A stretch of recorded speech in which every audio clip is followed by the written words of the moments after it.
pessoal, o vídeo de hoje é sobre as minhas impressões de leitura sobre Guerra e Paz do Tolstói. Eu li do dia... eu não lembro se eu comecei a leitura dia 2 ou dia 3, eu acho que foi dia 3. Que eu comecei a leitura desse primeiro tomo e eu li até o dia 10. Terminei a leitura dia 10 ou dia 11. Enfim, dia 10 ou dia 11 eu terminei a leitura do livro. E quando eu falo primeiro tomo, não é esse primeiro tomo aqui, tá? Que é essa edição que eu tenho da Kozak Naik, que tem 2 tomos.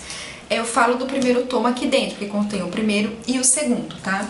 Então o primeiro tomo, ele vai até a página 606, que foi até onde eu li. Então eu li toda essa parte aqui, ok? E esse primeiro tomo, ele é dividido em 3 partes, e eu fiquei naquela dúvida, será que eu faço um vídeo para cada parte ou um vídeo só falando sobre esse primeiro tomo? Eu decidi falar sobre esse primeiro tomo em forma de diário de leitura, porque vocês escolheram, né, que seria bacana fazer um diário de leitura do que falar do livro inteiro em um vídeo. Então vamos lá, então serão 4 vídeos que nós teremos para o canal sobre Lendo Guerra e Paz. Eu achava que esse livro era muito difícil. Eu não sei por que eu tinha essa visão. Não é nem em relação ao tamanho do livro, mas dava a impressão que era um livro complicado, difícil, maçante. E é totalmente o contrário, gente. Sério, não se assustem com o tamanho para quem tem medo de livros gordinhos. É um livro que você começa a ler, a leitura, ela flui, ela é rápida.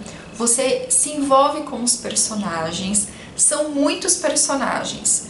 E como são nomes russos, às vezes você acaba se confundindo. Mas assim, depois você acaba entrando. Como você se envolve com os personagens, você acaba se entrando ali na história. E, gente, o livro você não consegue parar de lê-lo. Sério. É difícil para a leitura desse livro. Dá pra ler super rápido. Rápido mesmo. Eu só não li mais porque, enfim, aqui em casa as coisas estão meio complicadas. Mas eu até acho que eu li bastante, né? Do dia 3 até o dia 10, eu li muito. Li 606 páginas do livro. É que é um livro pocket, né, gente? É um livro pequenininho. Então, pra vocês verem, ó, é super, super rápido. Então, vamos lá. Esse livro, ele tem tradução do Rubens Figueiredo. Então, pelo que eu li, ele traduziu esse livro diretamente do russo, o que é muito bacana. O livro, ele foi escrito de 1863 e 1869.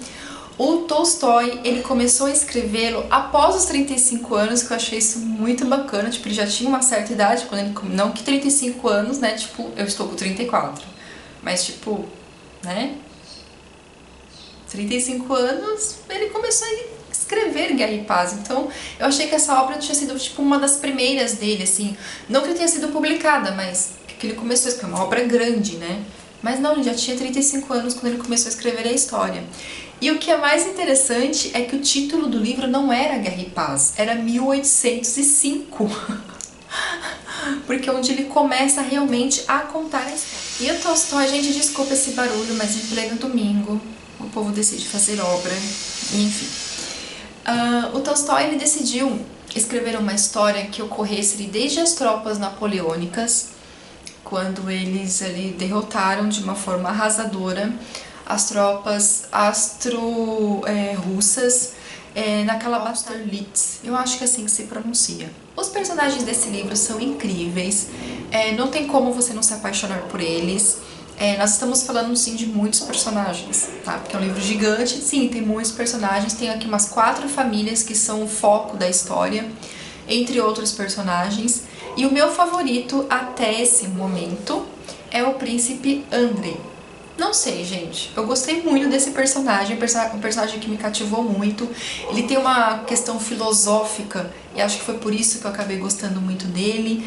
A forma de pensar em muitos momentos bate com a minha forma de pensar devido a algumas coisas que, quando você meio que entra na cabeça dele, sobre a criação dele e etc, tipo, eu me identifiquei muito. E o que eu não curti muito são as personagens femininas, porque elas são muito chatas, são bobas. Enfim, as personagens femininas aqui, pelo menos até agora, não me agradou. Teve uma personagem que me agradou, que agora não vou lembrar o nome dela, eu acho que ela é uma condessa. o nome dela é Maria alguma coisa, eu acho que é isso. Que ela aparece num pedacinho aqui, num jantar, e ela é daquela mulher bem temida, assim, uma senhora já, que ela chega falando tudo que ela tem que falar e ela é muito respeitada por isso. Então ela é a única personagem feminina forte, mas ela, pelo menos até agora, ela não tem nenhuma participação assim muito uau, tá? No livro, pelo menos até a página 606, ok? Não sei depois. Uma coisa muito interessante nessa edição, que você tem muitas falas, né? Muitos diálogos em francês.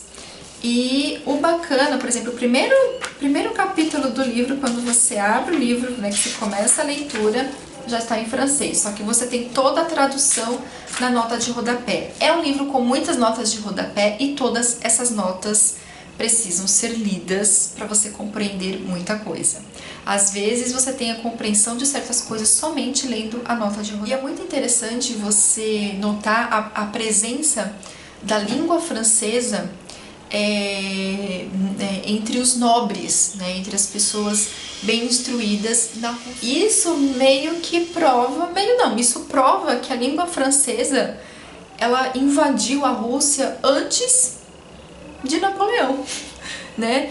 Tem aquela questão de eles começaram pela questão da língua francesa devido à invasão napoleônica. Não, a língua já estava presente ali, ela já tinha invadido a Rússia mesmo antes das tropas napoleônicas. O Tolstói também ele quis focar muito a revolta decembrista, que ocorreu no dia 14 de dezembro de 1825. E até na introdução do próprio livro, eu li que o personagem principal da história, que é o Pierre, ele lá no finalzinho da história, ele parece que ele meio que se torna um decembrista, alguma coisa assim. O que seria esse decembrista? Nós temos o imperador aqui, que é o Alexandre I. Esse imperador, ele morre, tá? Isso é na parte histórica mesmo, ele morre. E ele não tem nenhum descendente, não tem nenhum filho para ficar no local dele. Então fica o vice-rei da Polônia, que seria o Constantino, que é o seu irmão. Só que assim, gente, ele... não sei exatamente, acho que por uma questão pessoal, ele não sei... ele sai do cargo, ele não quer mais ser como ele não quer ser mais o imperador. Então, quem ele coloca no local dele é o Nikolai, que ele é todos eles estão aqui dentro do livro. Só que assim, esse Nikolai, gente, ele é assim... E assim, esse Nikolai, ele era violento, ele pediu pra matar ali várias pessoas que eram inimigos. E, enfim, aconteceu várias situações e alguns soldados acabaram se revoltando contra ele, mas enfim, digamos que essa questão da revolta decembrista, né, porque ocorreu no mês de dezembro, porque esses soldados, eles queriam o quê? Eles queriam tirar o Nikolai do poder, eles queriam tirar o Nikolai ali para ele não ser mais imperador. E na verdade isso foi o fracasso, né, para o liberalismo russo. Então nós temos essa história e o Pierre parece que lá no final do livro ele se torna um decembrista. Não sei direito, mas parece que é isso, gente. Vamos lá. Então primeiro eu vou falar com vocês da primeira parte do livro, que vai até a página 238. Nessa primeira parte você tem mais uma apresentação dos personagens e você tem assim, qual o foco do Tolstói em relação a esses personagens. Ele criou um romance todo aqui, mas não é somente os personagens e suas características pessoais, né, suas características em família, porque foca muito a família aqui, mas sim a relação deles em relação a Napoleão. Qual a opinião dessas famílias, dessas pessoas em relação a Napoleão? Então isso é discutido durante todo o livro. Então nós temos uma personagem aqui chamada Anna Pavlovna, eu pronuncio assim o nome dela. Tem alguns nomes que assim, tipo, são impronunciáveis, gente, não dá.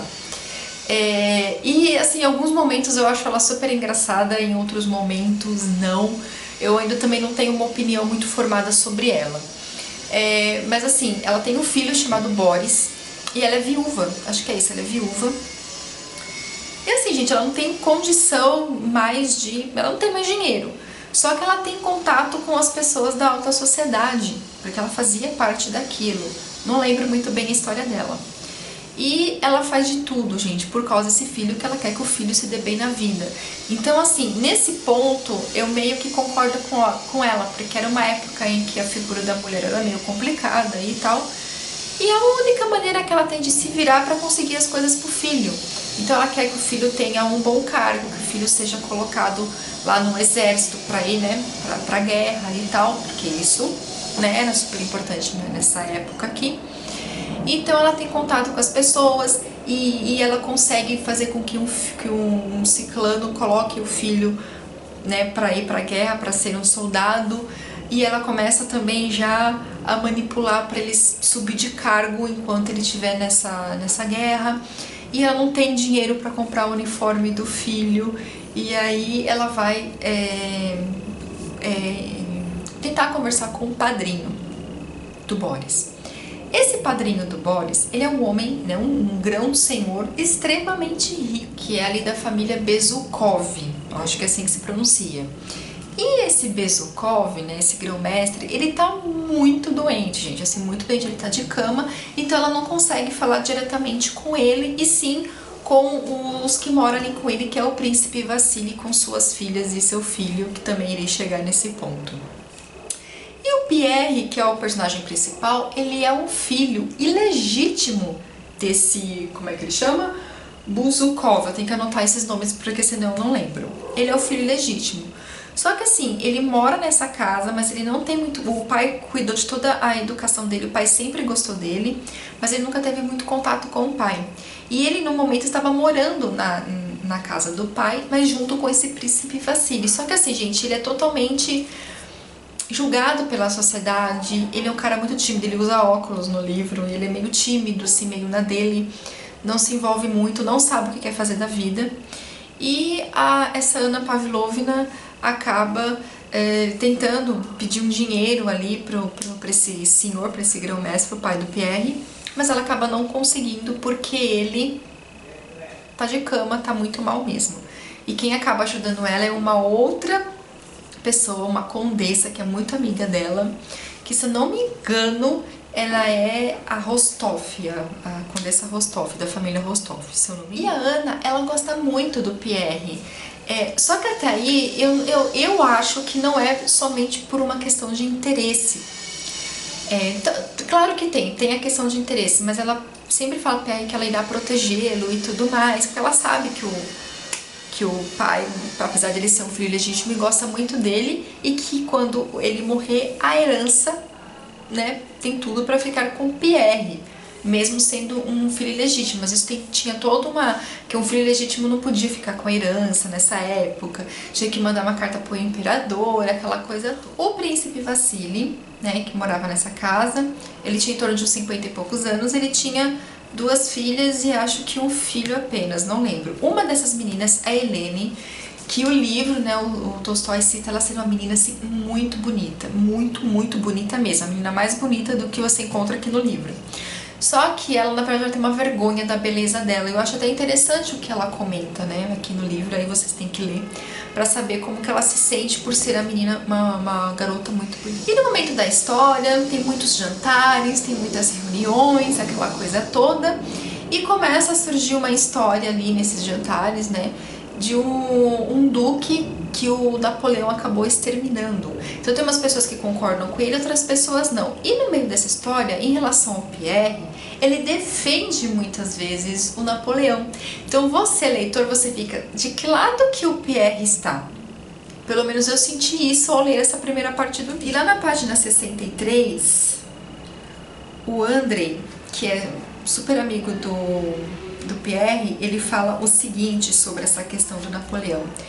É impossível não reconhecer, continuou o príncipe Andrei, que Napoleão agiu como um grande homem na ponte de Arcola, no hospital em Jaffa, onde apertou a mão os contaminados pela peste. Mas há outras ações difíceis de justificar, porque parece que a morte desse conde foi por um motivo muito pessoal, acho que envolvia mulher nessa questão do Napoleão, então foi uma coisa muito pessoal. Chega um momento em que fica somente o príncipe Andrei com o Pierre ali conversando. E o príncipe Andrei começa a perguntar pra ele, você, o que você vai fazer da vida, e etc, e tal, e pergunta se ele não quer ir pra guerra. E qual que é a resposta do Pierre? Não estive, mas veja o que me veio à cabeça. Eu queria dizer a você, agora há uma guerra contra Napoleão. Se essa fosse uma guerra pela liberdade, eu entenderia, seria o primeiro a ingressar no serviço militar. Mas ajudar a Inglaterra e a Áustria contra o maior homem do mundo, isso não está certo. Então o Pierre, ele tinha assim uma questão política na cabeça dele, assim, tão um pouco contraditória em relação às pessoas pelo qual ele convivia. E o príncipe Andrei, ele é casado.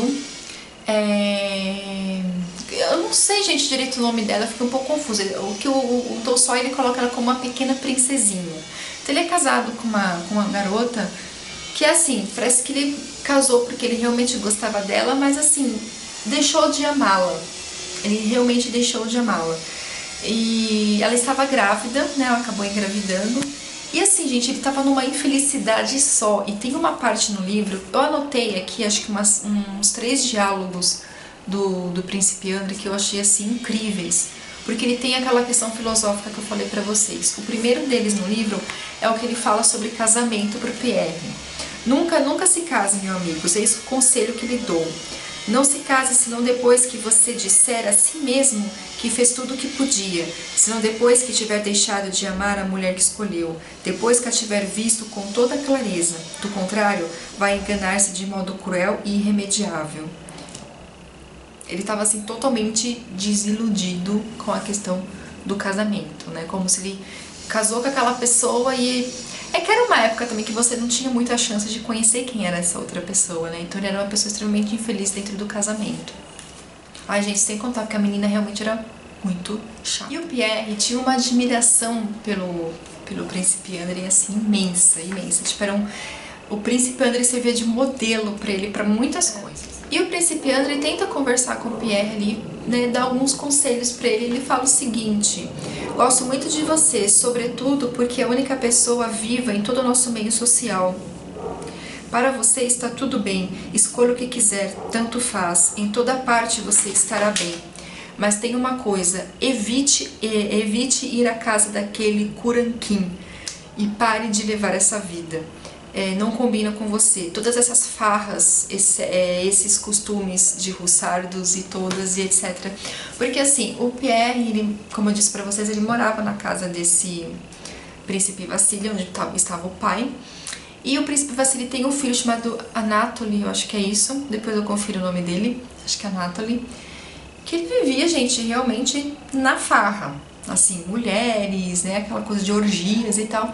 E o Pierre estava participando disso. E o príncipe Andrei falou: cai fora disso, porque você vai para um outro caminho e que não combina realmente com você. Então eles tinham ali um entendimento um do outro bem bacana. E, gente, tem uma questão assim meio bizarra, porque esse Anatoly, que é o filho do príncipe Vassili, ele foi prometido para a Maria, que é irmã do príncipe Andrei. Então a gente vai chegar nessa questão aí. Chega um momento dessa história que o pai do Pierre fica extremamente doente, gente, muito doente. E nisso vai todo mundo para casa dele, né, para receber a bênção, porque ele vai falecer, etc.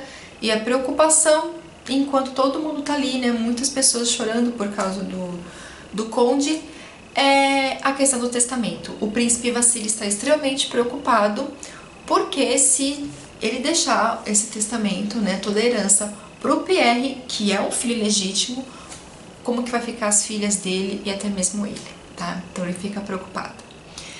E o que acontece? Ele começa a conversar, é com a filha dele, acho que é com a filha dele, enfim, ou com uma das meninas que moram na casa, não lembro direito, são muitos personagens. De tentar achar uma carta, que essa carta iria para o imperador Alexandre. E como o Pierre é filho legítimo, não é assim fazer simplesmente um testamento deixando para o filho legítimo, isso era proibido. Mas você escrevendo uma carta para o imperador, isso poderia acontecer. Só que Ana Pavilona consegue esses documentos antes deles. E, gente, é muito, muito engraçada a cena na hora que a Ana Pavilona tá com essa pasta, que a outra tenta tirar a pasta dela, que elas caem no chão. Gente, é uma comédia, assim, uma comédia. Mas digamos que a Ana Pavilona foi a sorte do Pierre, gente. Foi a sorte do Pierre, foi essa Ana Pavilona. E aí o final dessa segunda parte termina com o príncipe Andrei voltando pra casa dele, né, junto com o pai e com a irmã Maria. e ele vai deixar a esposa dele, que está grávida, na casa do pai, porque ele vai ter que ir pra guerra, né? Então assim, você vai pra guerra, você não sabe se você volta ou não, e como ele tava com a esposa grávida, né, deixou. E o pai do Andrei, gente, ele é um senhor muito difícil, uma pessoa muito complicada. A Maria, que, né, que é irmã de Andrei, que mora com ele, passa por bons bocados, assim, tipo, ele fica ensinando cálculos pra ela o dia inteiro, e ele é uma pessoa super religiosa, não tem liberdade pra fazer nada. O pai é aquela pessoa rude, que grita o tempo inteiro, ele é muito rude, mas é uma forma que ele tem de defesa, não sei, porque tem uma parte muito bonita aqui, né, no final da primeira parte, que ele vai se despedir do filho.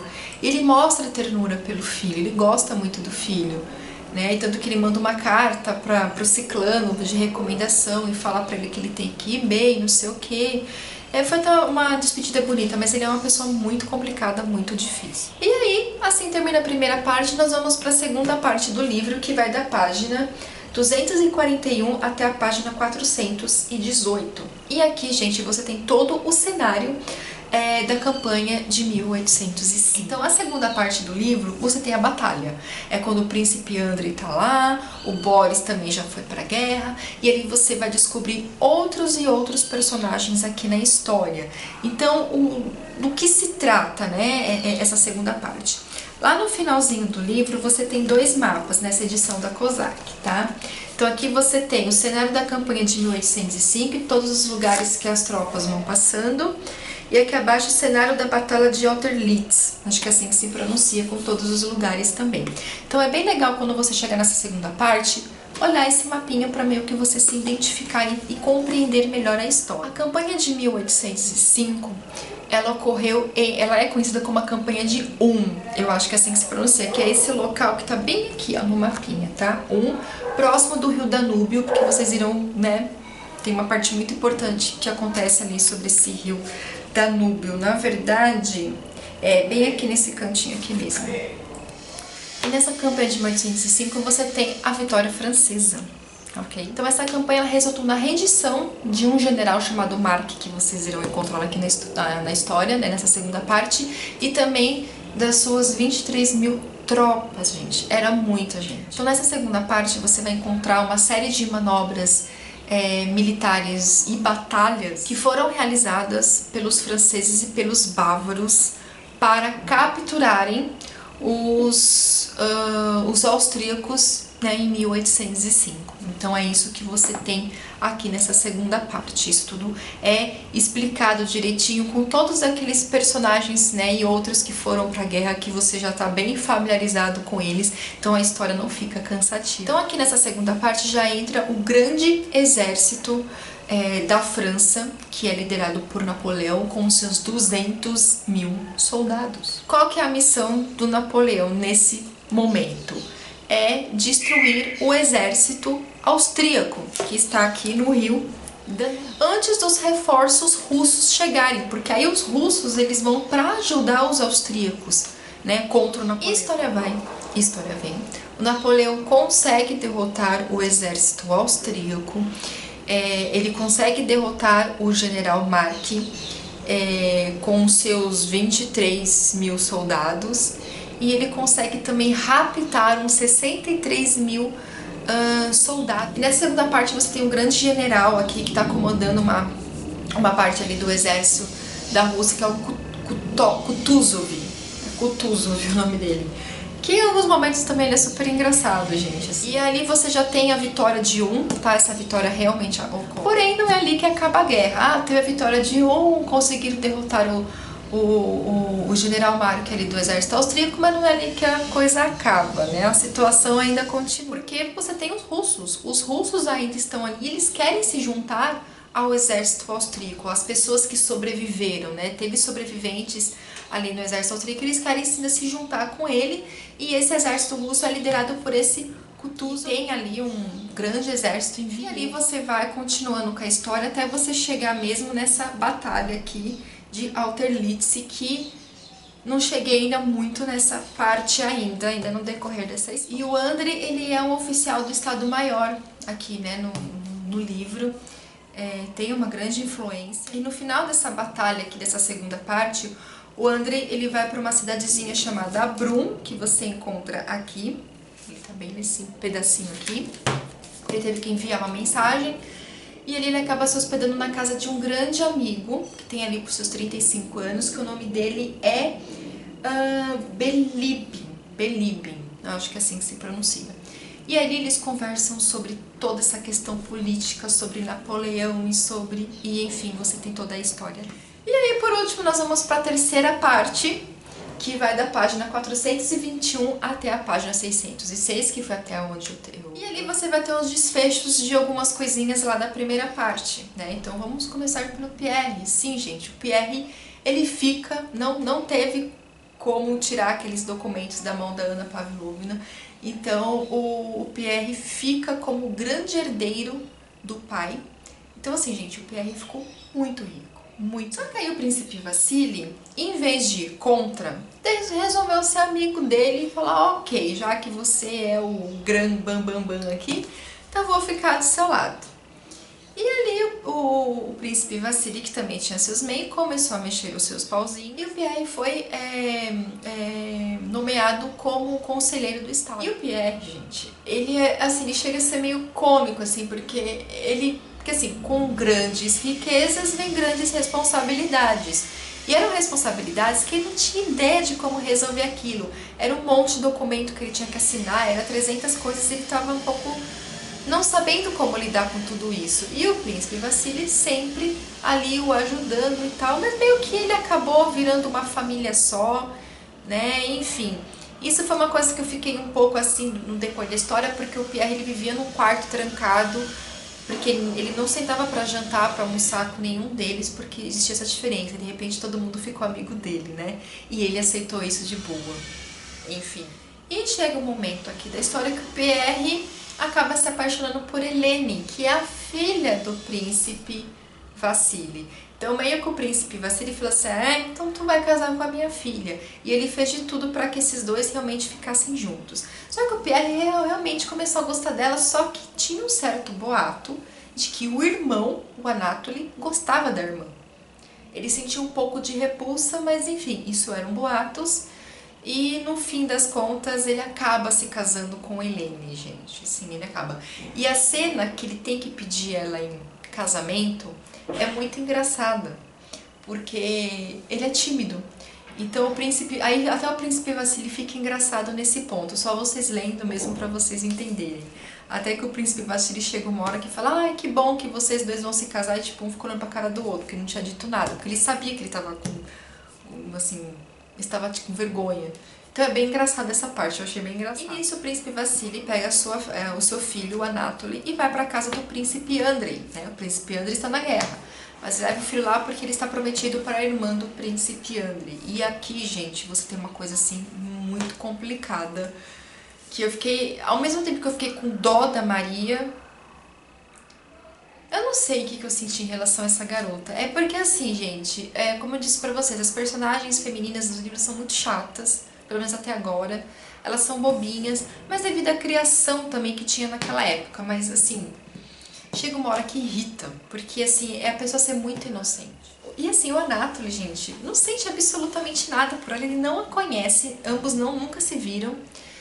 E a Maria, gente, ela é tida como uma menina muito feia, ela é feia. Só que o Anatoly, não sei se ele tinha essa informação, mas ele não estava assim se preocupando se ela era bonita ou não.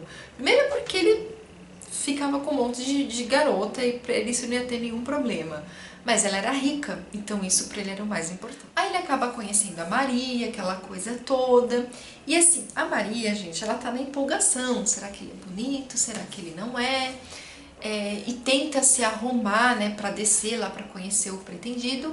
E quem ajuda a Maria nesse momento é a cunhada, né, que é a esposa do irmão do príncipe Andrei. E ela tem uma dama de companhia que ela se chama, eu anotei o nome dela aqui que é um nome complicado. Gente, eu não sei pronunciar o primeiro nome dela, mas o sobrenome é Bourienne. Eu acho que é isso.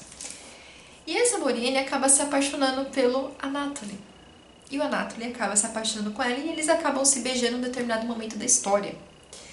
E enquanto elas estão lá, né, antes até disso acontecer, que elas estão lá tentando arrumar a Maria sabe que ela é feia, que ela pode usar o vestido mais caro, o vestido mais bonito, o penteado mais lindo, ela continua feia. Então, assim, quando ela entra, gente, lá pra conhecer o Anatoly e tudo, chega uma parte muito triste, assim, da história, que o pai fica incomodado porque ela tá toda arrumada. Ele fica muito incomodado.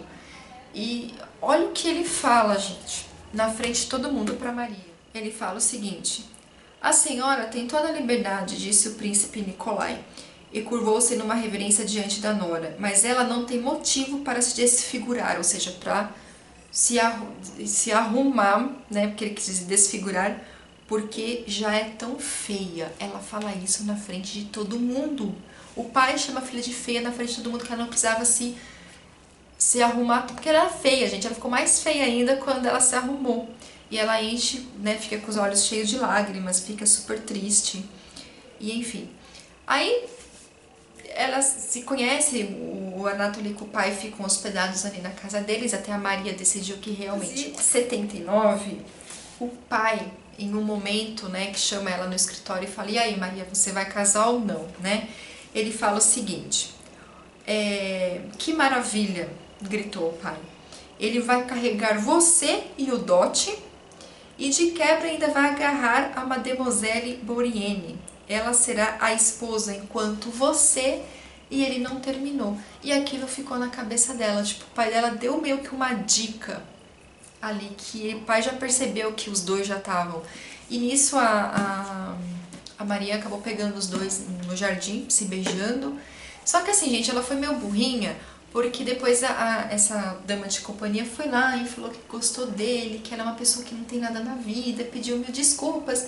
E aí a Maria, né, com o pai, com o príncipe Vassili e com a Anatoly, falou que não queria se casar e disse-lhe na frente de todo mundo que o Anatoly merecia ficar com a dama de companhia, né? Que ela arranjou até o casamento para eles e que ela preferia ficar sozinha. E o Boris comenta com Rostov, que é um soldado ali que vocês vão conhecer no decorrer da história.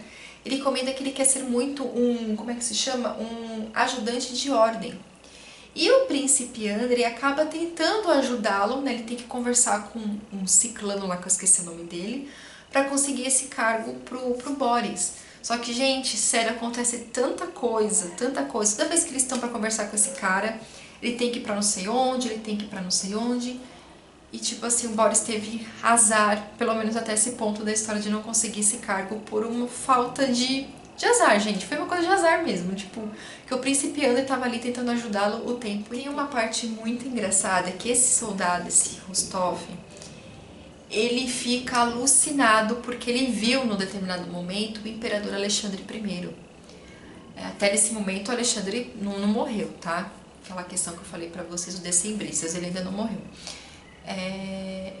E o Alexandre I olha pra ele, assim, por 2 segundos. E ele ficou obcecado, gente, na maior parte do livro, em conversar com esse Alexandre. E é muito bizarro, tipo, ficou uma coisa meio de fã, sabe? Uma coisa meio tipo daquele fã que precisa pegar o autógrafo do autor. E tipo, é muito engraçado que ele fica atrás do Alexandre o tempo inteiro. E chega um momento na história que ele tem uma mega oportunidade e ele recua. Só vocês lendo. E nesse momento que ele recua, achando que vai morrer, achando que não sei o que, uma outra pessoa que tá ali acaba ajudando o imperador.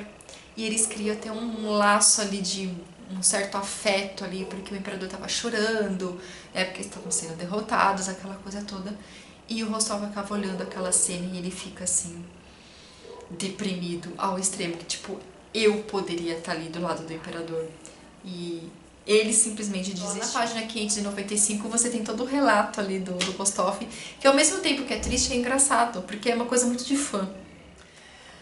E aí o livro termina uma parte muito complicada pra minha pessoa, que o personagem que eu mais gosto do livro não é o Pierre, que é o protagonista aqui, mas é o príncipe Andrei, e ele acaba sendo ferido e capturado pelas tropas napoleônicas. Então Napoleão tenta conversar com ele, mas ele tá muito mal. E ainda o Napoleão pede, né, para o médico particular dele cuidar não só dele, mas de outros homens que estão ali feridos. Só que assim, o médico acaba desenganando o príncipe Andrei e ele acaba sendo cuidado, né? Ele vai para os cuidados das pessoas que moram no local onde eles estão, tá? As pessoas que vão cuidar do príncipe Andrei, porque tipo, ele vai morrer e acabou, tá? E aí termina essa terceira parte do livro. Eu falei, gente, o que vai acontecer com o príncipe Andrei? Porque é o personagem favorito da história, gente. E assim, chega um momento que dá medo dele, porque ele... Chega um momento da história que ele fala com ele mesmo, que ele tem aquela coisa filosófica, ele conversa muito com ele mesmo, de que ele chega um momento que ele não se preocupa com a família, apesar de ele amar muito, né, o pai, a irmã, principalmente a irmã, o filho, né, que a esposa está carregando ali, ele não se preocupa muito com isso, em ter que tomar certas atitudes que vai o vangloriar, porque ele quer a glória. Então ele chega num momento de pura ambição ali no momento da história, que ele prefere sacrificar a família, mas assim, ser lembrado pelas pessoas que ficaram, pessoas que ele nem conhece. É a questão da fama, né? Do querer ser famoso. Então tem essa questão, esse pensamento passa por ele ali no decorrer da história e ele acaba tendo esse final que aí eu não sei se ele morre realmente ou não. E pretendo ler o segundo tomo, tá? Que é o segundo tomo aqui, que vai da página 613 até o finalzinho aqui, que é a página 1245. Deixa eu mostrar aqui pra vocês terem mais ou menos uma ideia, tá? Então, essa parte aqui eu já li e pretendo ler essa parte aqui, começar a leitura ali no dia 1º de fevereiro. Então, pretendo ler esse livro em 8, 10 dias, enfim, eu tenho 10 dias de prazo para ler essa segunda parte desse tomo. Aí, em março, eu irei ler a primeira parte, né, digamos que o terceiro tomo do segundo livro, e em março e em abril eu finalizo Guerra e Paz. Então, nós teremos 4 vídeos aqui no canal. Então é isso, gente. Eu acho que esse vídeo ficou um pouquinho longo, mas é que eu não tenho como gravar vídeos picadinhos, tipo, ler tantas páginas e fazer um vídeo. Então eu prefiro fazer um vídeo geral e, enfim, contando um pouquinho da minha impressão de leitura, dos personagens que eu gostei muito, você se envolve bastante. E é isso, gente. Pra você que, né, tá lendo Guerra e Paz, que leu mais ou menos até aqui, o que vocês estão achando da história? Deixa aqui nos comentários qual o seu personagem favorito. E é isso, gente. Se vocês gostaram do vídeo, deixa o joinha de vocês, compartilhem, se inscrevam no canal e até o próximo vídeo. Tchau!